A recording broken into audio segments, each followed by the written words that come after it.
The convicted murderer Alex Murdaugh faces more than 100 criminal charges involving financial crimes.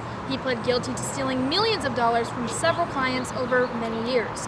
Back in March, Murdaugh was found guilty and sentenced to life in prison for brutally murdering his wife Maggie and his beloved son Paul.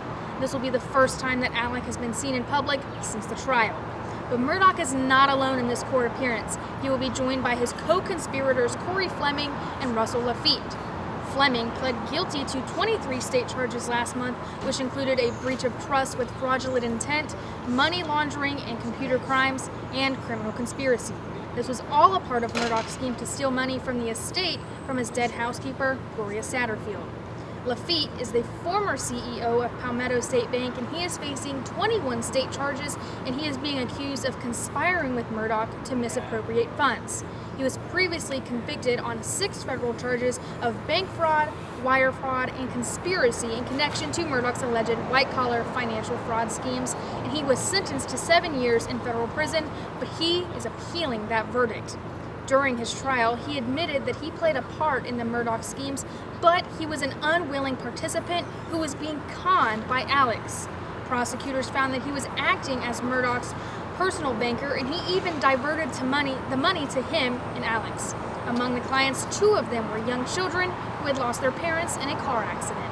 It was around 10:17 when Alex Murdaugh came through these doors, and he walked over towards this way where he faced the crowd with a huge smile on his face before he embraced Representative Todd Rutherford. Alex sat silently while attorney Dick Harpootlian argued for him to not stand trial on the basis that the case has just been too publicized.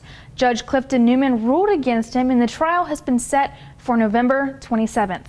Lafitte's trial date, however, was not set. And then as for Corey Fleming, after hearing many character testimonies, he was sentenced to 20 years in prison. For attorney Eric Bland, this was not easy to see. Well, it was bittersweet. You know, as a lawyer, I didn't rejoice in that courtroom. It was sad to see a member of our profession sink as low as Corey Fleming has and have to show up in chains and in a prison jumpsuit in front of his family in front of the bar. You know, that's not the image that we want. This is not a celebratory day. This is reality.